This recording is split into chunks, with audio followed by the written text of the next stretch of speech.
It's the 33rd day of the US-Israeli strikes on Iran, and today Donald Trump has lashed out at NATO, describing it as a paper tiger, as once again he has threatened to pull the US out of the alliance. Now, he made those comments to the British right-wing newspaper The Telegraph, and that's prompted a robust defence of NATO from the UK Prime Minister Keir Starmer. Take a listen. Firstly, NATO is the single most effective military alliance the world has ever seen, and it has kept us safe for many decades, and we are fully committed to NATO. Secondly, that whatever the pressure on me and others, whatever the noise, I'm going to act in the British national interest in all the decisions that I make. And that's why I've been absolutely clear that this is not our war, and we're not going to get dragged into it.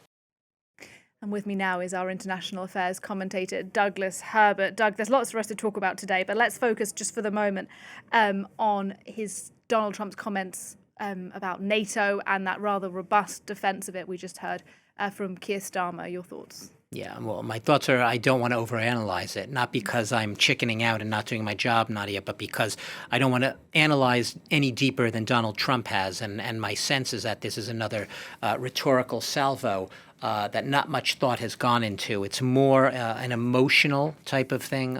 He's in a very sort of furious mode. He's lashing out. It's a passive-aggressive sort of thing, or rather aggressive-aggressive. Look, we have seen that Donald Trump, even if he and the White House don't acknowledge it, clearly miscalculated. They thought this war was going to be quickly done and dusted, probably in a Venezuela-style fashion. Didn't go that way.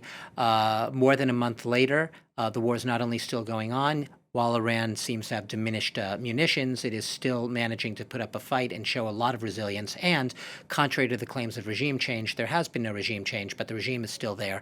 And there's, if anything, now the son of the late Ayatollah, who's even more hardline, in power. So in the face of this, there's clear frustration. And what Donald Trump's default has been, not just in this conflict, but in the past, is when he's up against it, and when he is flailing, and when he is losing control of the narrative, or at least failing to contain the fallout from a situation he created himself, i.e. him starting this war and not being able to really contain the fallout, even if he would deny anything such, he lashes out and he passes the buck and he passes the blame. NATO and Europe are easy punching bags. Very easy. They are ready. They're sitting there like sitting ducks, ready to be called losers, ready to be called unhelpful, which is exactly what he's been doing. He has been on a constant NATO bashing role, if you will, ever since NATO rebuffed Donald Trump's request to rush to his aid to reopen the Strait of Hormuz. The argument was very simple. Among Europeans and NATO members, it's not that we don't consider the U.S. an ally, although they probably these days less and less do. It's that this is not our war. We didn't create this war. We want nothing to do with this war. We don't want to be dragged into this war. We are ready, and we're already doing. We are performing defensive operations to try to ensure security for our allies and the Persian Gulf allies in the region. We're doing that. We're sending a lot of military equipment, but we're not getting dragged into your war on an offensive mission in the Strait of Hormuz. Donald Trump simply cannot take that language. It's pushback that he will not tolerate.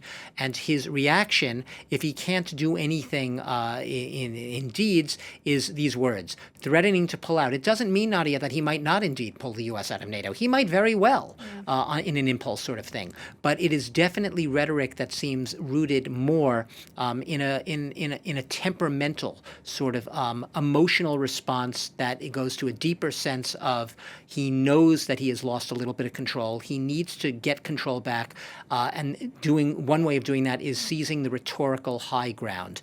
So, the allies, they failed in Donald Trump's mind to support Donald Trump in his Iran offensive. And now he's getting his own back, and he's doing it rhetorically because he doesn't really have another way of doing it. All right, Doug, for the moment, thank you very much.